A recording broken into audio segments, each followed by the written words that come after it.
The great Stevie Wonder said, "Music is a world within itself with a language we all understand." I agree with that.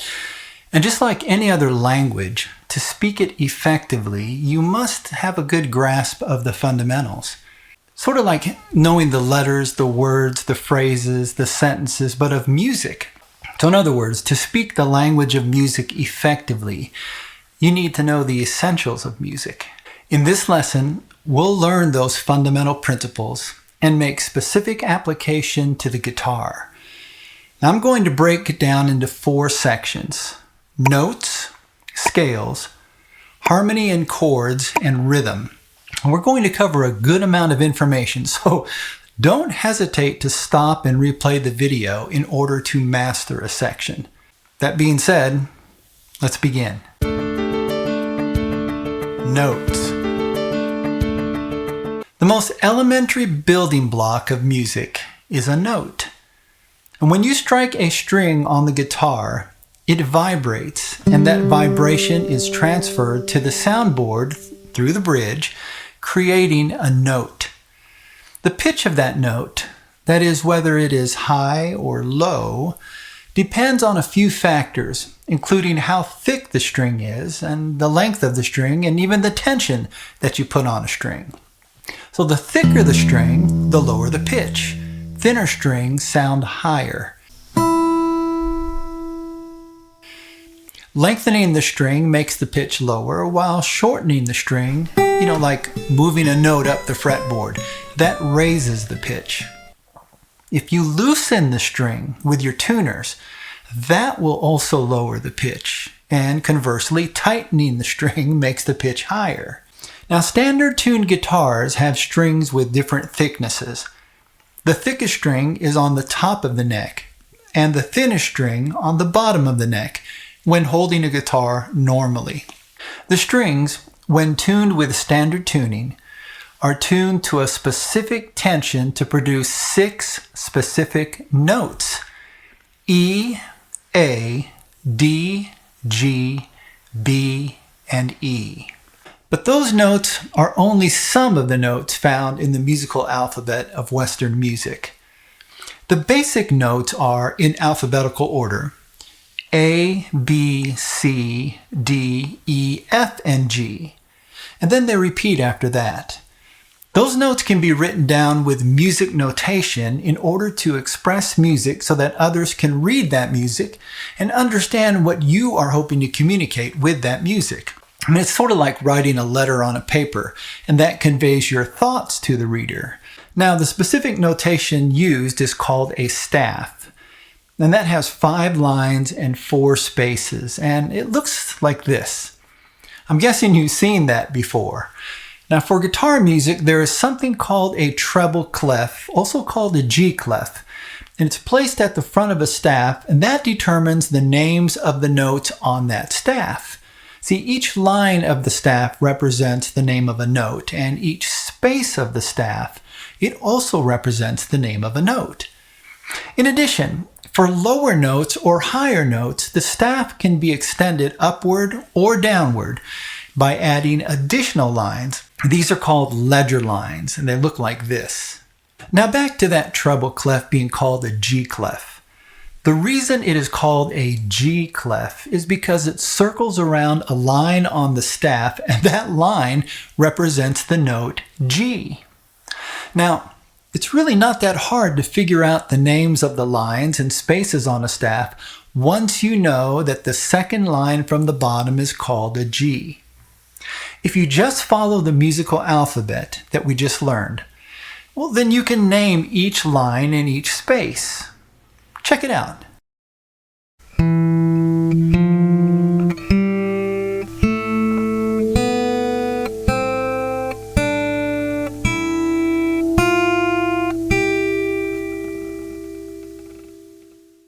I mean, that's really a pretty cool system to express notes, don't you think?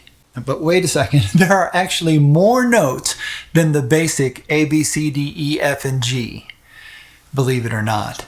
You see, there are actually 5 more notes in Western music. And that's the case because there are pitches between the A and the B, between the C and the D and E, the F and G, and then also between the G and the next A. So in total, there are 12 notes in Western music.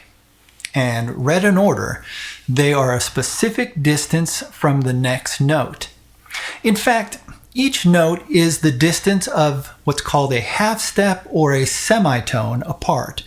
And in order to reach that distance for those additional 5 notes, well, you either have to raise the pitch a half step with something called a sharp, which looks a lot like a number symbol, or you can lower the pitch by 1/2 step with something called a flat, which looks a lot like the lowercase letter b.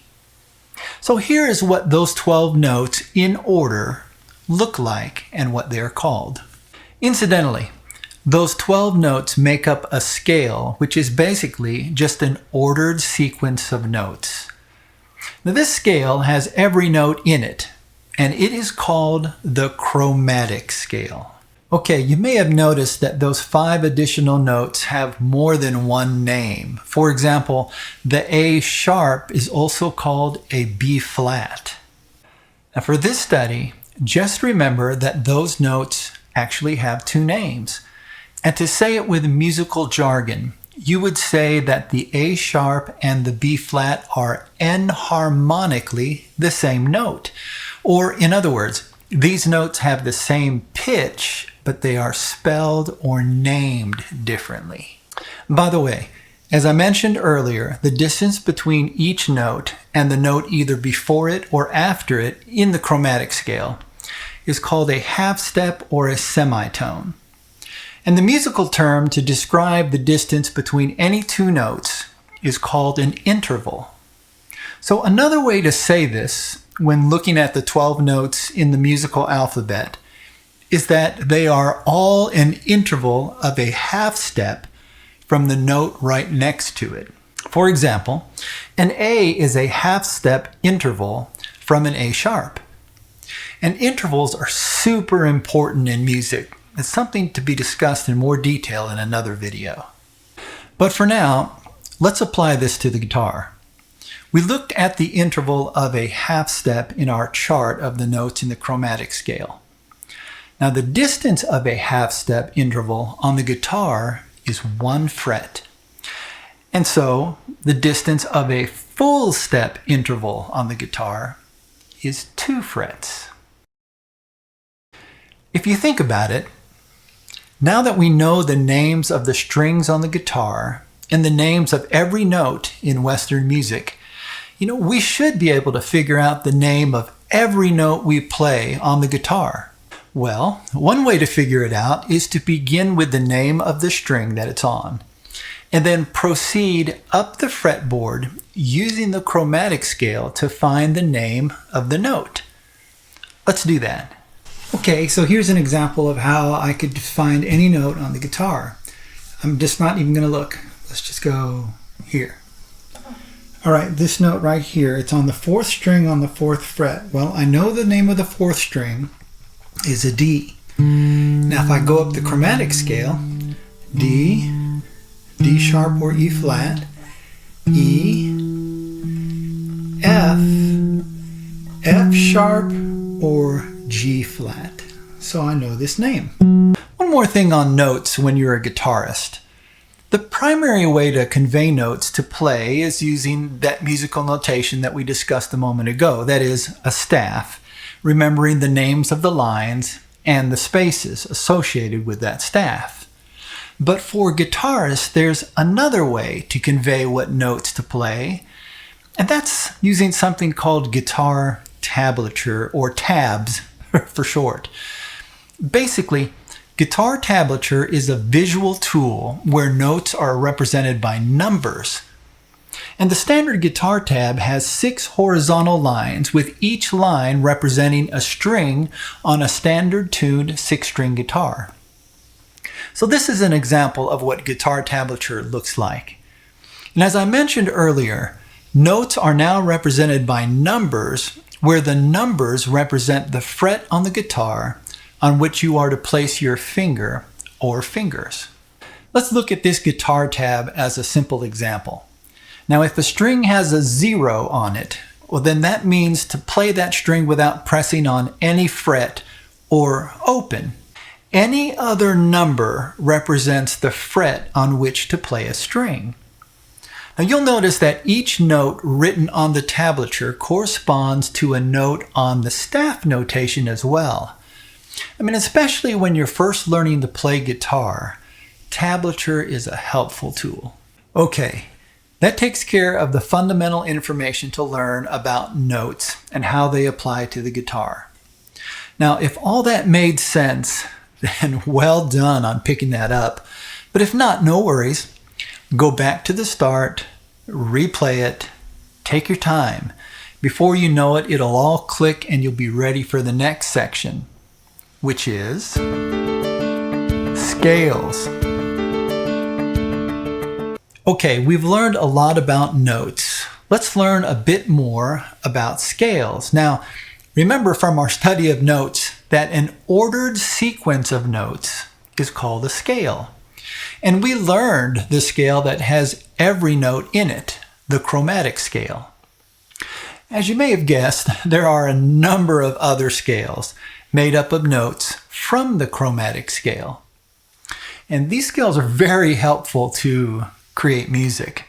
Arguably, the most important scale to learn is called the major scale. And the way to figure out what notes are in a major scale is to use a formula or pattern of whole steps and half steps. That formula is whole step, half step, whole step, whole step, whole step, half step. For example, if we were to figure out the notes in the G major scale, we could look at the chromatic scale and simply follow our formula. Starting with G, go up a whole step and that gives us an A. Go up another whole step and that gives us a B. Go a half step and we land on C. Another whole step and we get a D. Let's go another whole step and that gives us an E. One more whole step lands us on the note F sharp. And then the final half step in our formula brings us right back to G and we start again. So using our formula or pattern, the notes in the G major scale are G, A, B, C, D, E, and F sharp, and then it repeats. So using this formula, we have learned that the G major scale has one sharp note in it, the F sharp.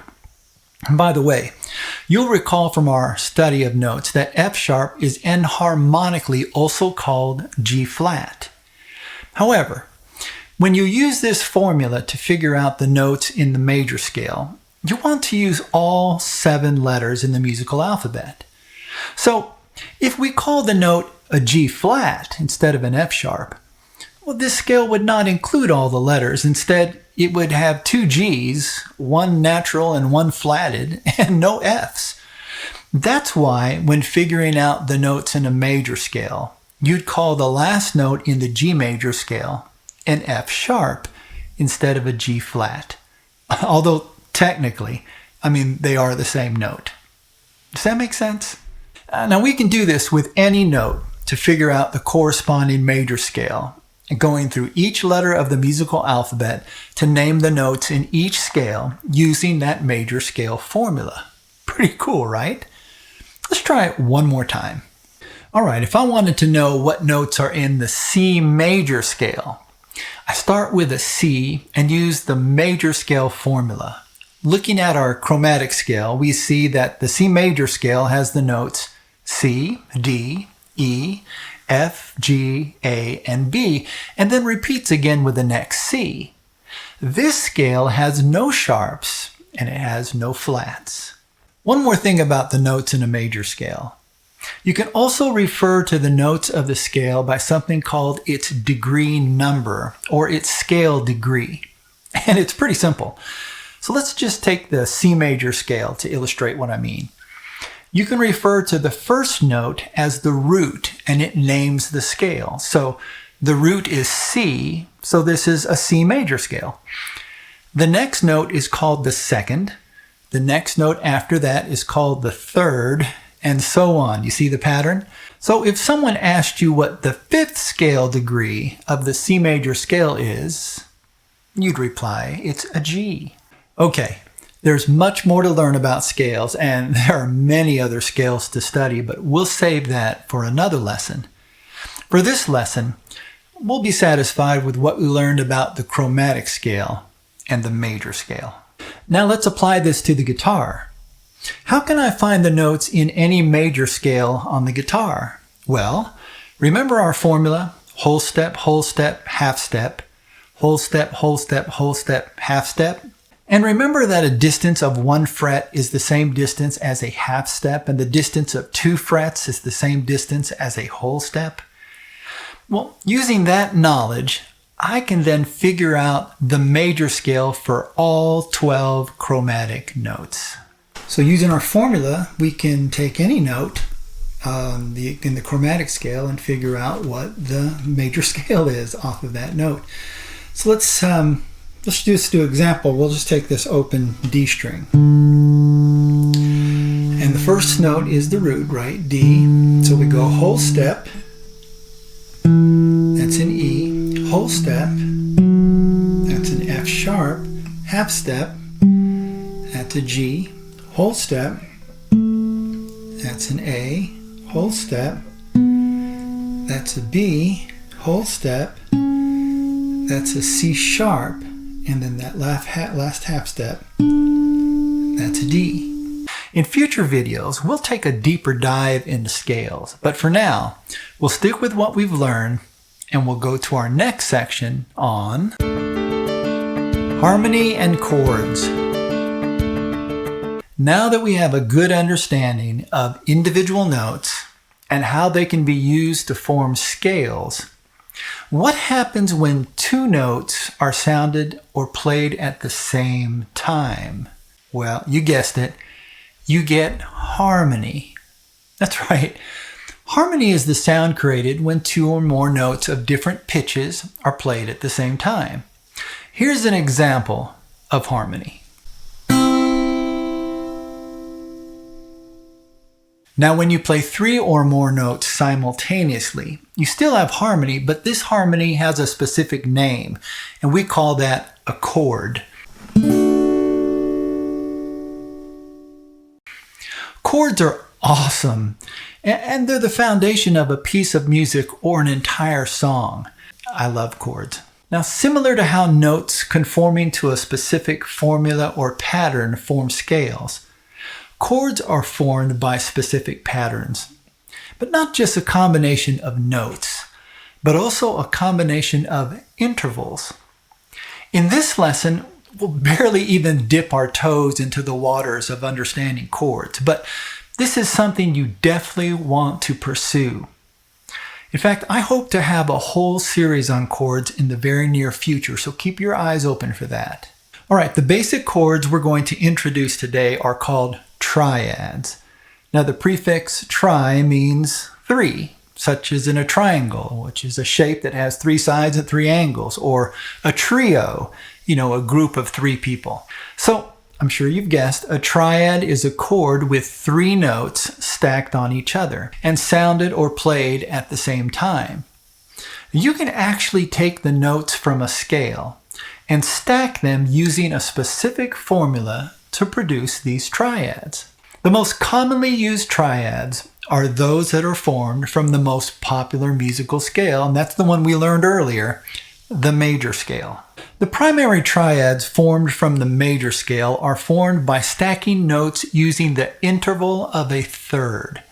Well, how do you figure out the interval of a third? It's actually not very hard at all. All right, you see this chart of the C major scale? To determine the distance or interval of a third, all I have to do is skip a note. It's really that easy. So a third interval from the note C is the note E. A third interval from the note D is the note F. A third interval from the note E is the note G, and on and on. So to stack notes in thirds using the major scale, we'd take the start note, which is called the root of a chord, and stack onto it the next two notes from the scale that are intervals of a third apart. Or skip a note, add that note, skip a note, add that note. Now, when an interval of a third is the distance of 4 half steps or 4 semitones, you get something called a major third. But when an interval of a third is the distance of 3 half steps or 3 semitones, you get something called a minor third. What's interesting, as we'll see in just a moment, is that all the triads that can be formed in the major scale, they're all a combination of major third and minor third intervals.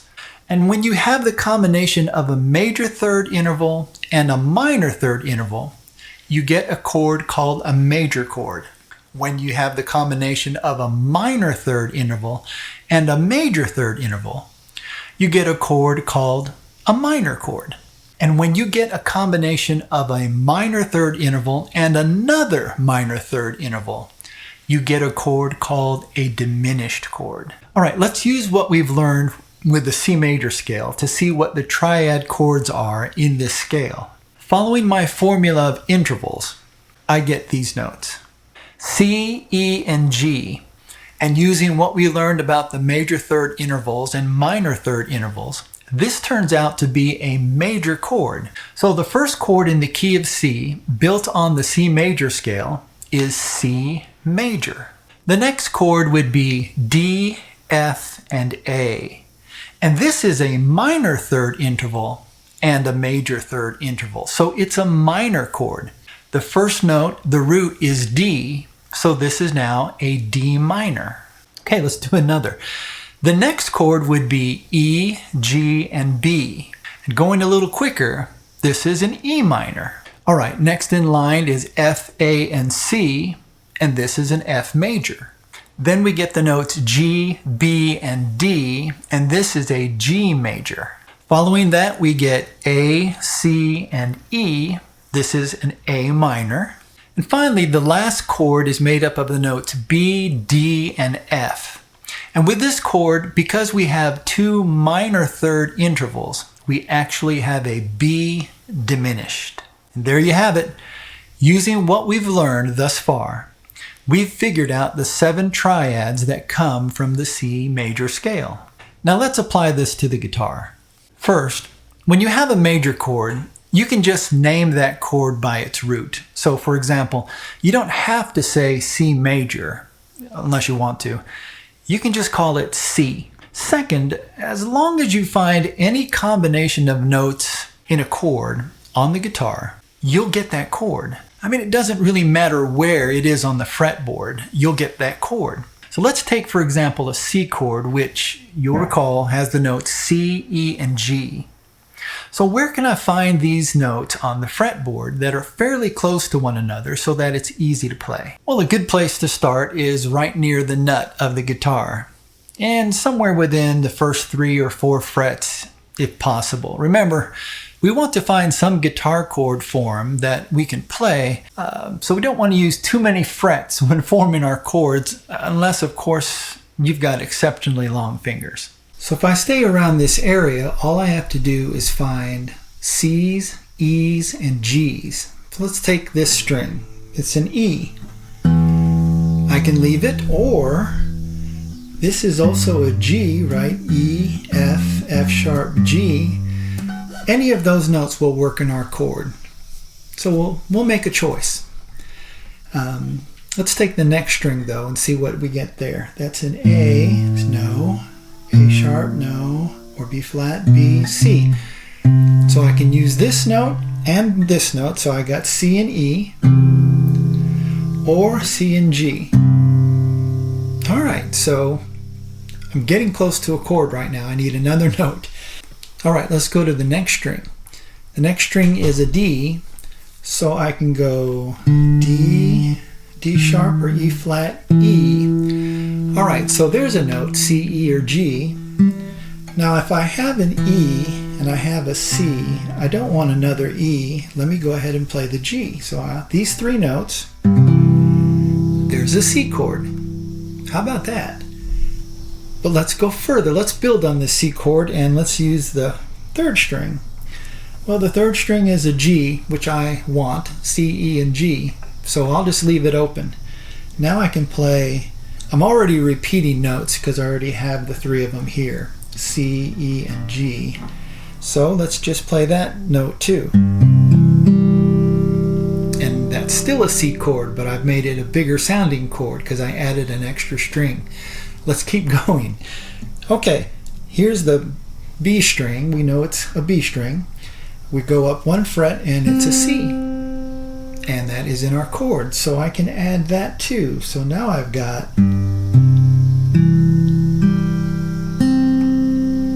all right, that sounds pretty good. But I've got one last string here, and it is an E, so I can play it open, or just like on this one up here, I can go F, F sharp, or G flat, and G. So I can do it here or here. Let's try it both ways if we can. So the first one, playing it open, nice. Now to add this, well, I'm gonna have to take off my finger, I think, up here. So I'll put the G up here and the E open. That's a C. All of those are C chords by adding those three notes, C, E, and G. As you can see, as long as you can find those three notes anywhere on the fretboard and play them at the same time, you will have a C chord. And we can do that same exercise with any of the other triads from the major scale that we studied. I mean, that's pretty cool, right? Okay, there's so much more to say about chords, but look for that in my series on chords, and make sure you check out each video so that you grow your knowledge of chords and how to apply it to the guitar. That series should be coming soon. For now, let's move on to our last section of this study, and that's our study of rhythm. So now we have a good understanding of notes, of scales, of harmony and chords, but how do we know when to play them? This is where rhythm comes in. A simple definition of rhythm with regard to music might be something like this. It's the part of music that determines when notes are played and for how long and with what emphasis. You can think of rhythm as a pattern of sounds or even a pattern of silence. And rhythm is that part of a song that gives it motion. Now, in order to express rhythm in music, we take a music staff and we divide it with vertical bars into parts, and we call those parts measures. Now, with measures, we can supply notes and determine when they are played and for how long they are played. In order to do that, there is additional notation on a staff that helps us to express rhythm. First, in order to express how long a note lasts in a song, we've got different symbols for those notes. And for this primer on rhythm, we'll just learn a few of those note symbols. This is a quarter note. It lasts for one beat, and it's notated by a filled-in oval note head with a straight stem. This is a half note, and it lasts for 2 beats. It looks similar to a quarter note, doesn't it? Except that the oval is hollow. And this is a whole note, and it lasts for 4 beats. You'll note that its oval is also hollow, but it doesn't have a stem. You know what? Let's do one more. This is an eighth note, and it lasts for half a beat. It looks like a quarter note, except that it adds a flag to the stem. 2 half notes last as long as a whole note. 2 quarter notes last as long as a half note. And therefore 4 quarter notes last as long as a whole note. 2 eighth notes last as long as a quarter note. So it would take 8 eighth notes to last as long as a whole note. Okay, we'll get back to these notes in just a bit. All right, secondly, in regard to rhythm, there's something we need to learn called tempo. And tempo is how fast or how slow a song is. We measure the tempo of a song by something called beats per minute, or BPM. And believe it or not, you already have a good idea of tempo. If you've ever listened to a ticking clock, you've listened to 60 beats per minute because you get 1 tick per second. There's a great tool to help you play a song in its written tempo, and it's called a metronome.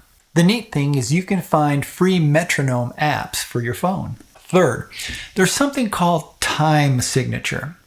And in music, it generally comes at the beginning of the staff right after the treble clef, and it looks like a fraction. The top number indicates how many beats are in a measure. The bottom number indicates the type of note that gets one beat. Now, since this is a music primer, we won't get too deep on this subject, but for many songs, you'll find that the bottom number is a 4. And what this means is that a quarter note gets one beat in a measure. Now, oftentimes you'll see a 4/4 time signature. In fact, it is so common that sometimes you'll see a C in the place where the time signature goes. That C means common time and stands for 4/4 time. 4 beats in a measure where the quarter note gets one beat in that measure. Let's go ahead and use 4/4 time to see how that applies to music notation. Now here's the example that we used earlier when talking about notes. Let's ignore the guitar tablature for the moment and just look at the music notation above it. Okay, our time signature is 4/4, so it's common time. Look at the first measure. It has 4 quarter notes. Now, since a quarter note gets one beat in a measure in 4/4 time, we can put 4 quarter notes in a measure, and that's what we have in this first measure. Let's look at the second measure. It has 1 whole note. Now, remember, a whole note lasts for 4 beats, and since we can only have 4 beats in a measure in 4/4 time, we can only put 1 whole note in a measure. Does that make sense? How about the third measure? It has 2 quarter notes and 1 half note. Well, the quarter note gets 1 beat. We have 2 of them, so that's worth 2 beats. And then a half note gets 2 beats on a tone. So add them together and you get 4 beats, which is what we can put in a measure with 4/4 time.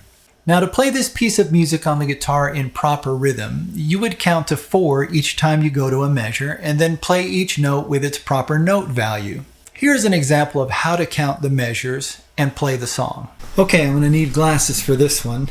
Let's play this, and here's how you'd count it. 1, 2, 3, 4. 1, 2, 3, 4. 1, 2, 3, 4. 1, 2, 3, 4. 1, 2, 3, 4.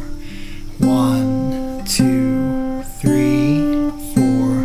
1, 2, 3, 4. 1, 2, 3, 4. 1, 2, 3, 4.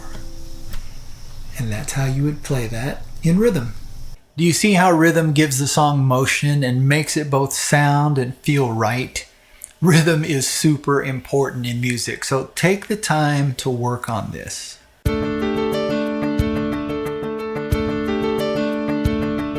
Wow, we covered a lot of ground in our study. We looked at notes, scales, harmony, chords, and rhythm.